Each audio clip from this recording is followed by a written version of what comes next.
Hey guys, it's your SnoCo gal and Me, SnoCo Kid. here with our first ever recipe for our magazine exclusives. Today, what are we making? We are making my famous farm fresh skillet for breakfast. It's a good breakfast, right? Do you like it? What do you like about it? Potatoes. She loves anything with potatoes. She's a bit ridiculous.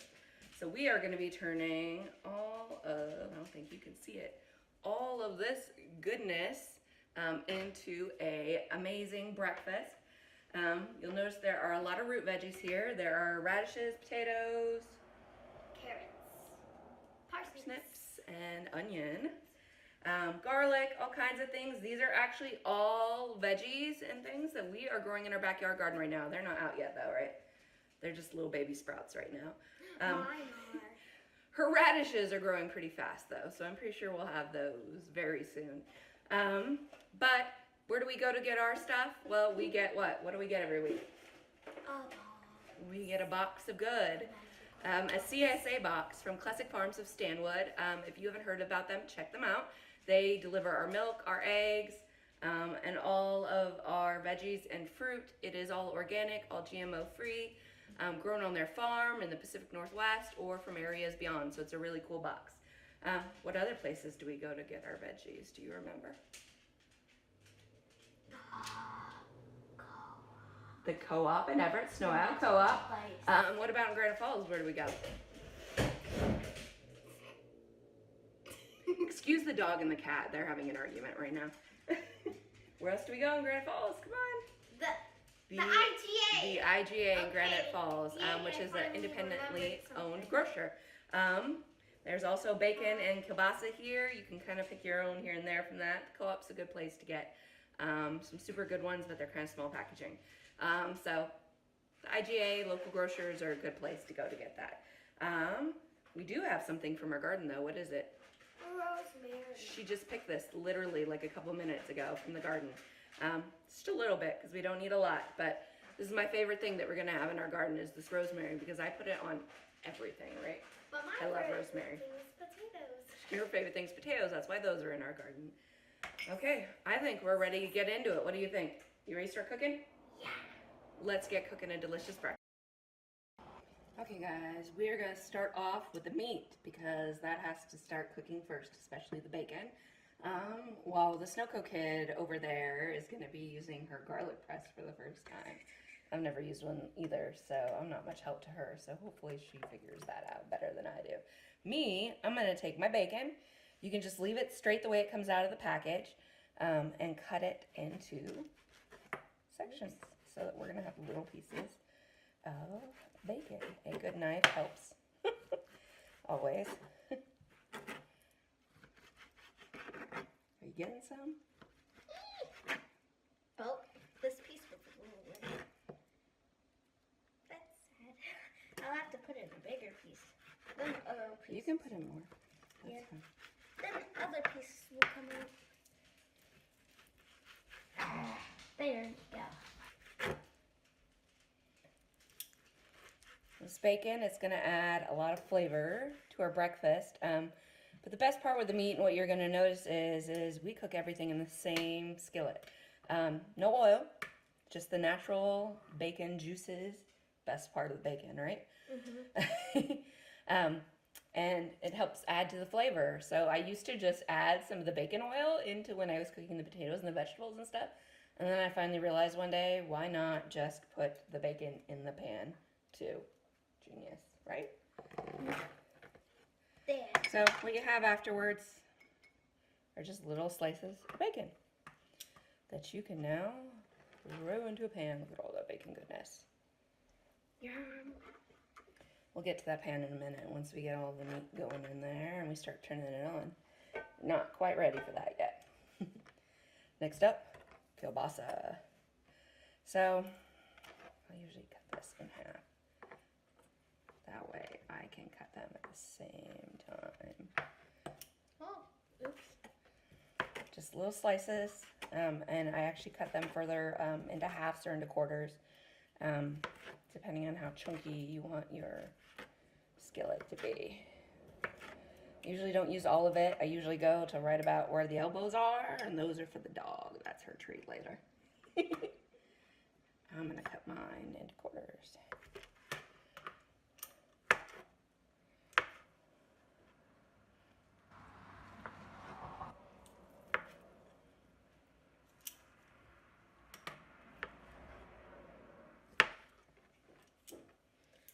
Almost done getting those pieces.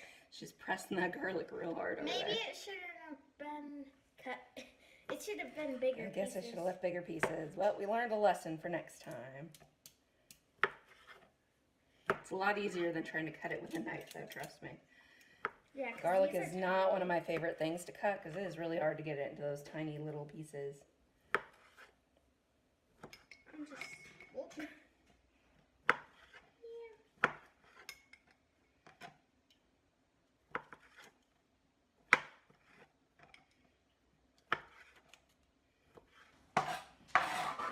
Okay, there it goes. Kielbasa. Okay, I'm gonna throw it into the pan with my bacon. I'm gonna try smushing it down one more time. Hope it gets. Ah! There! Finally! The pieces are coming out.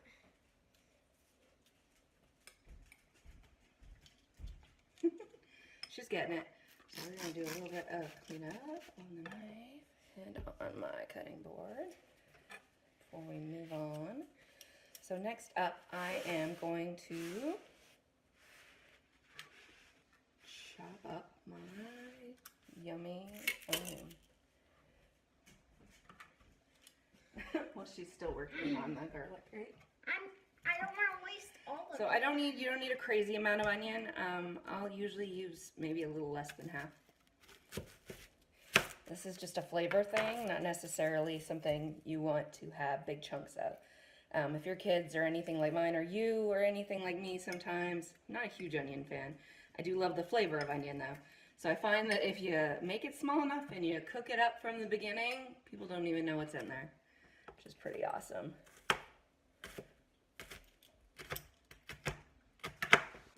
You have to forgive my cutting skills. I do the best I can. I'm not a professional. No classes, although I plan to take some soon with Delaterra and Snowish. That's about enough right there. So we are going to chop these guys up smaller. Is she getting into stuff? That's okay. Oh. Just ignore it.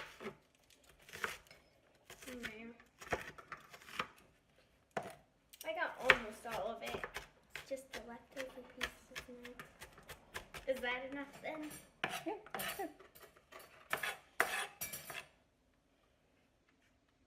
Gonna pick out some of the harder pieces there. Finally, I'm done. I have to say that's probably a little harder for her than it is for me because she's left-handed. And I think using stuff like that's probably a challenge, isn't it? Not when you get used to it. When you get used to it, well, I'm gonna have to learn how to use that one. Wait, well, this one, is this one left-handed? No, it pretty much could be used on either, but I noticed it looked like you were using it with your right hand. I'd rather use a knife with my left hand. Okay. That's more safer, okay? I don't want to go swinging it around, okay? I'd rather use this one already. I'm done. What's next? Well, I am finishing up with the onions here, getting them nice and small, and picking out some of the skin stuff. Oh gosh, yeah, you're about done mincing onions when you start to cry. That's when you've sufficiently cut them enough. The fumes. The fumes. Okay. So we are gonna switch over right now so that you can see all this goodness going into the pan.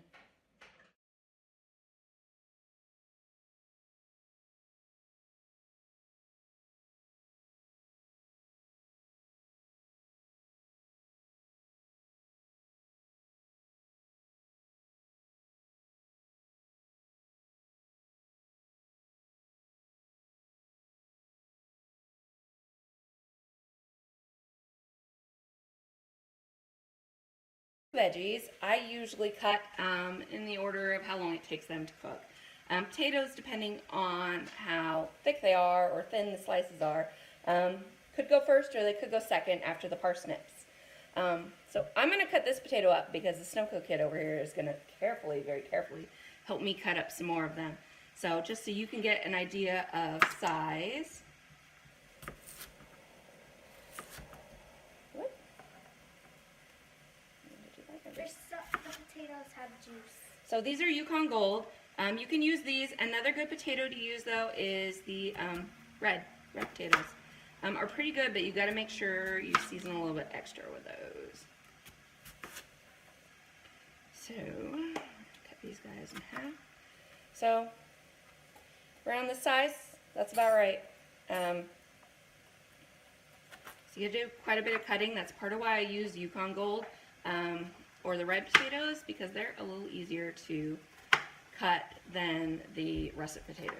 Those are a little bit thicker, I guess you could say.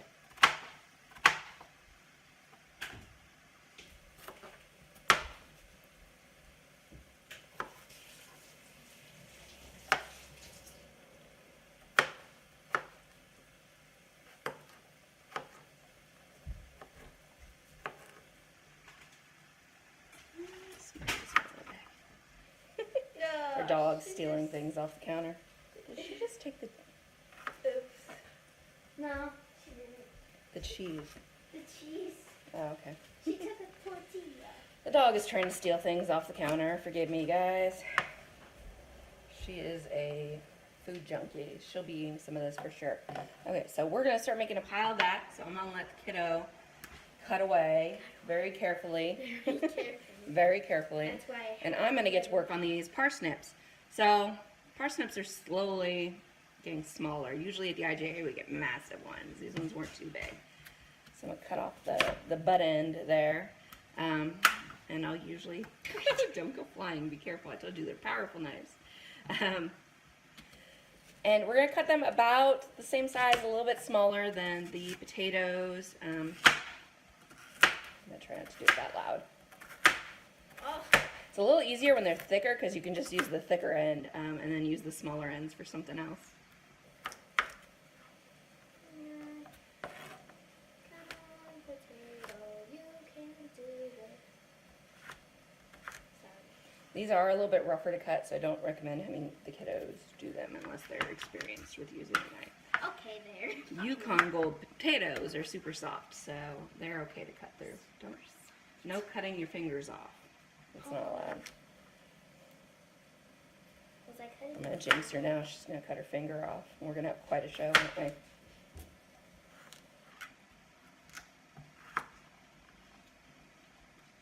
These are thick potatoes now.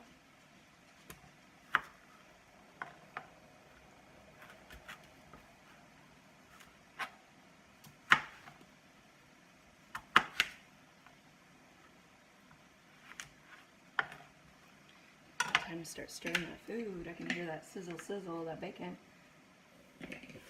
Oh, you just said sizzle, sizzle. That Sizzle, sizzle.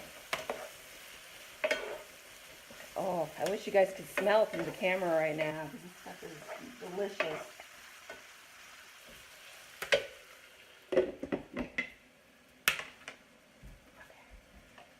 So, potato-wise, we're a family of 6. But with how much stuff's in here, you don't have to have a crazy amount of any individual ingredient. We did 1, 2, 3, 4, 5 potatoes. 6 would probably be about right for a family of 6. So I would say 1 potato of about that size for each person in your house. As for the parsnips,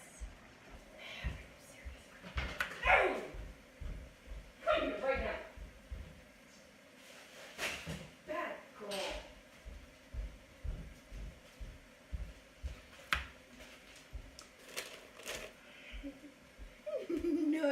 No.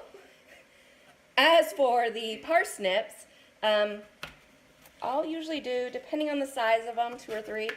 We don't need as many of those, the radishes either, because they're just kind of a complement to the potatoes. And add a little extra healthy goodness in there for you. taste a lot. Eh.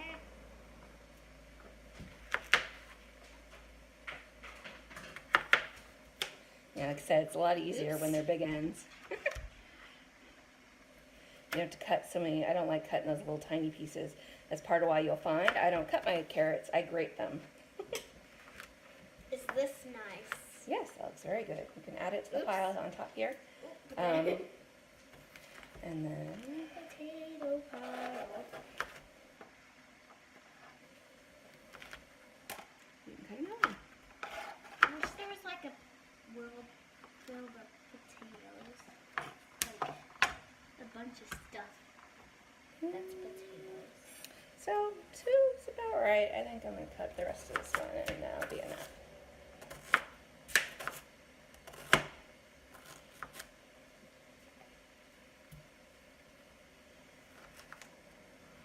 So parsnips are a bit funny. They look kind of like a carrot, but they taste like a potato. Right? Whoa. Oops. They smell kind of like a carrot too. This one's Miss Everly is getting in here sniffing away. Do you see her? Look at this. Look at this. Look at this.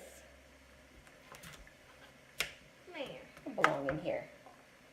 It's not Everly's kitchen. It's not Everly's kitchen, it's our kitchen, right? Okay, I think we're going to get back to a look at that pan to tell you what to do next now that we're going to start adding these veggies in there. Just the angle a bit here because that steam is trying to steam up my lovely camera lens. So you notice the bacon's still cooking. It's got quite a bit to go. It'll continue to cook as we throw the vegetables in there. You'll notice our garlic and our onion, if you can see it, are definitely getting brown. So we're right at the right time to start throwing in some veggies. So before I do that though, you notice it's very greasy. If you're into that kind of thing, leave it all in there. If you're not, I usually grab a couple paper towels, fold them in half into quarters, and very carefully try to get some of that out. I don't want to pour it out because this is a counter skillet and I don't want to make a mess either. This tends to work just fine because it'll help not only get the stuff that's on the bottom, but it'll soak up some of the stuff that is on the actual meat itself. Push it around a little bit. Get over on this side. And if you fold it in quarters like that, it shouldn't be too hot for you to use it. The dog's taking a nap behind us. She's laughing. They can't see that. She's being lazy. There you go. Have a little. Miss Everly laying on the ground behind us, watching because she knows she's going to get some, hopefully soon. I don't know about that. So saying, these quarter folds, they kind of keep it from getting too hot on your fingers, right? You don't want to burn yourself. It's a potato pile. And my last one, I will usually kind of mix it all in. Now that we got a lot of stuff on the side, we're mostly just getting some of the stuff that's sitting on the actual meat.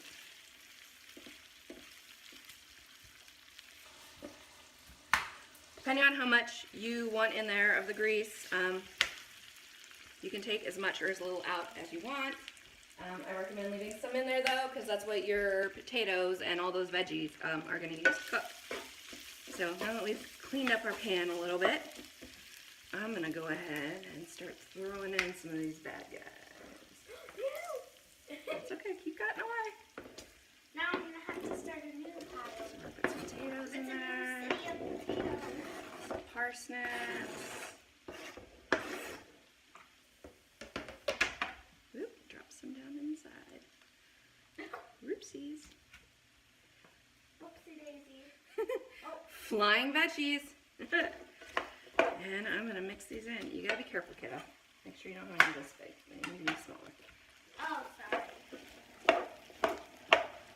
I'm going to mix them up just a little bit, but not too much right now because like I said before, we are going to put in some more of our pepper, salt, and garlic and all that mixture. Oh, that cut is weird.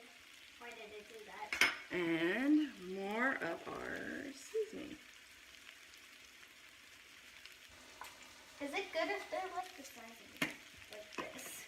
And then we will start mixing it in together.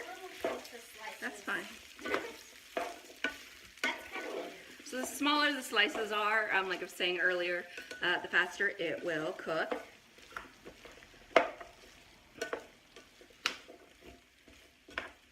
I'm going to cover this guy up and we will get back to cutting some more vegetables.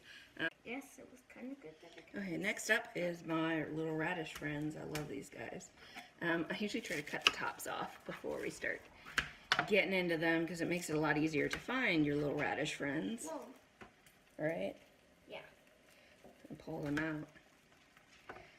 So I try to get the bigger ones because you're not going to get much out of those little tiny guys. Luckily, we're growing some like gigantic ones in our backyard, so I'm hoping we're not going to have that problem of super tiny radishes. So with these guys, some of this green stuff off here. Cut the tail ends and the tops off, and then just slice them. Be very careful of those because these are very small. And I usually will cut them in half. If they're bigger ones, you might cut them into fours. Bye, I believe. Yeah, you'll notice by when I say they're small ones, you can maybe get sometimes 2 or 3 cuts into these guys. So the bigger the radishes that you can find at the store that you can grow in your garden, the better. Makes it easier to cut, and it also keeps you from wasting all these beautiful ends and stuff that we're having to cut off. Okay, we are finishing up on our cutting here. Done. Finally. So unfortunately with radishes, because they come in different sizes and all of that, it's very hard to tell you how many to use. So a good recommendation when they're cut like this is it should be about 1.5 cups to 2 cups, depending on how much your kids like veggies or how much you like veggies. But I like radishes, so I put a little extra in there. Kiddo's done with her potatoes. So it looks like we're ready to start getting this stuff in the pan and finishing up so we can move on to the next part of this recipe, which is how we get our eggs to look so delicious on top of this stuff. Okay.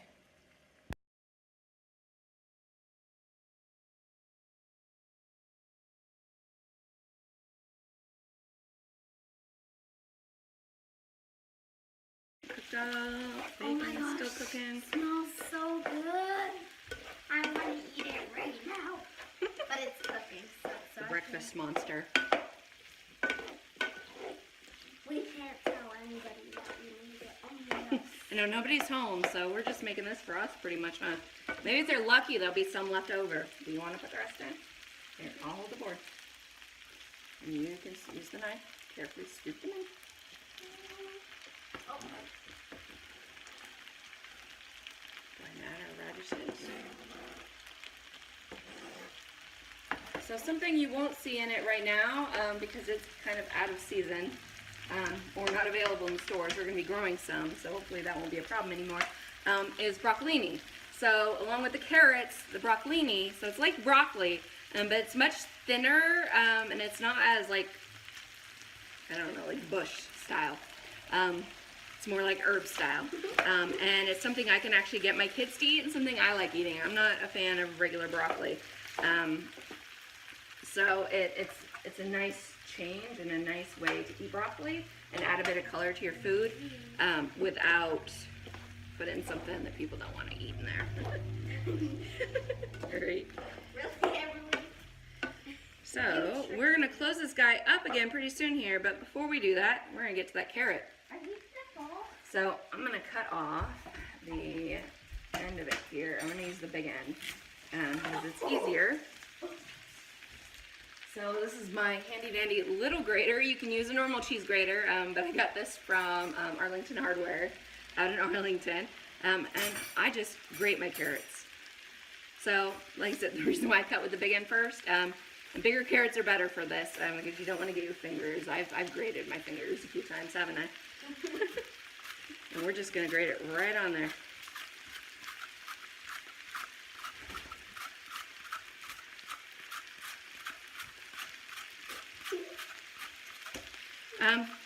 One regular size carrot should be enough. You don't even need to use the whole thing, just kind of by eye of how much you want in there. Since the broccoli's missing, I tend to add a bit more carrots in there, so we have the same amount of veggies we'd have if it had the broccolini in there.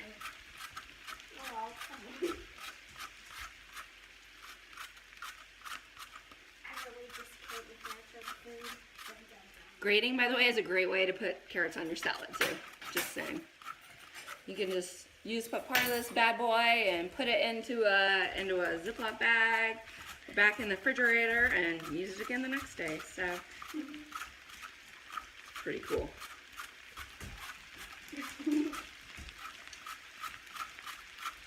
Okay, that's about enough.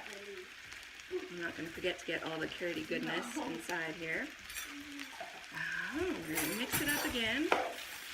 And then we are going to put one more round of seasoning on it for now. And then we're going to close it up and let it simmer, occasionally stirring it for about 30 minutes or so, maybe 20, depending on how long it takes all the veggies to get nice and soft.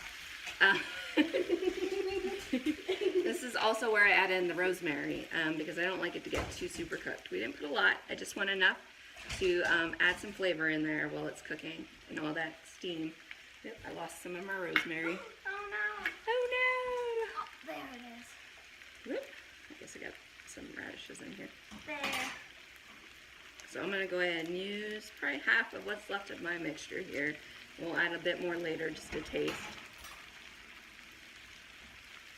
Some more of our seasoning. Sizzle. Sizzle, sizzle, sizzle. And then throw a lid back on it and let it sit while we get to working on our eggs, which we are going to cook in the oven. Yep, that's right, in the oven. Okay, so we got our oven set to 325. And you'll see here, I got a kind of a muffin tin. It's a super size one, so they're bigger than a normal size muffin or cupcake tin. And we're gonna use these to bake our eggs. So I do a combination of scrambled and over easy because my kids like scrambled, and I like over easy because I like to pop them and let the juice run all over my skillet. So some of these will be scrambled, about half, and some of them will be over easy.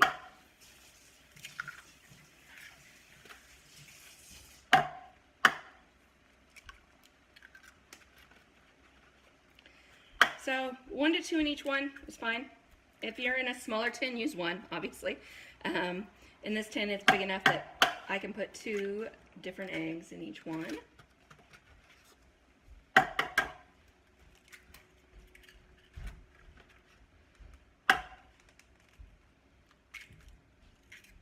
Oop, we got a bit of a shell situation.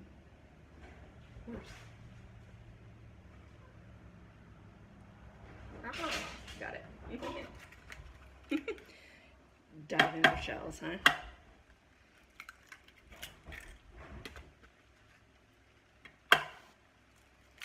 So these eggs are ones delivered by Classic Farms.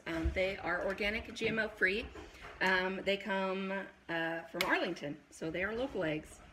And they can get delivered right to your door from Classics. All you gotta do is go to their website and order them. Just like the milk, it comes from the creamery out in Linden. That's what I was going for. And it's super good. We love the milk. My kids are a bit freaked out by the cream at the top of it when it comes. Plus, I love reusing the old milk jugs sometimes. We recycle them and give them back most of the time, but sometimes we keep them and use them for other things, like holding coffee or stuff like that. Okay, so close that guy up. So like I said, half of these I'm going to do scrambled. Some of them you can notice if they popped a little when you broke them, do those ones. So just kind of mix them up like you normally would when you're scrambling eggs on the stove. And then they'll cook that way.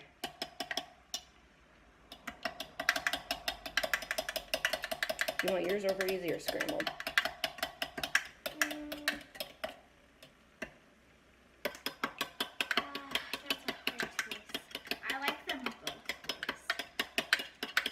What do you think? I'm doing over easy because I always do. Dun, dun, dun.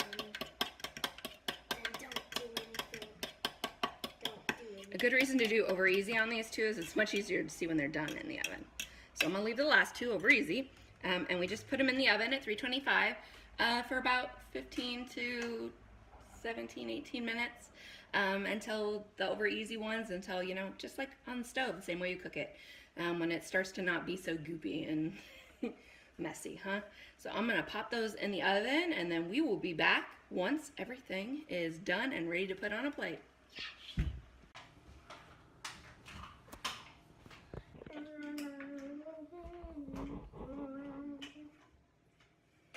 Okay, look at all that yummy goodness. It smells good. It's been killing us, right? Yes. So it'll be done, like I said, when your eggs aren't all runny and stuff on top. And when some of your veggies start to get a bit brown, you can cook them longer or turn it up a bit. If you like your stuff crispy, I like it a bit soft and soft. I like it soft. I'm not a burnt gal. Okay, how about we get this onto a plate? So we're going to start with our little eggs here. So I do over easy, like I said. So I'm going to grab one of the over easy ones. Here. Show my nice fancy one instead of one of my kids' messy pot holders, right? So to get these out, you pretty much will just work around the edge with your fork a little bit to get the, you know, the parts where it's sticking. And you should be able to grab it out. It's kind of hard with the ones that are over easy. Yeah. Because they just They're a little sometimes messy. just pop. Sometimes you got the little crusty stuff on top. You can leave that out. Oh look, you got yourself a little egg. Look, Which, do you see it? I go around the edge with a fork. Start to get it out. You may want to take off. Your kids don't like the weird ring of stuff that usually gets on eggs. Pop that part out. This one I'm going to pop down right in the middle of my plate. Push this off to the side. And then we are going to add in our goodness. So just some small scoops. No small No scoops. small scoops. Lots Well, it's a scoops. lot, but we're going to do it in small scoops so that we can kind of put it in a little ring. I would just like pour it. Yeah, I know you would. Oh, Around. Emily's gonna go crazy. She sees a bird. No, there's a person. You've got all your potatoes and your meat and stuff around your plate. It's looking all delicious. You can throw on some of the last of that salt and pepper and garlic and onion powder to give it a little bit more seasoning. Some more of our seasoning. Make it look extra farm fresh. And then the best part of all, the cheese. I use sliced cheese that's cut up into little chunks. You can use shredded cheese though too. I like the chunks because they make it extra gooey.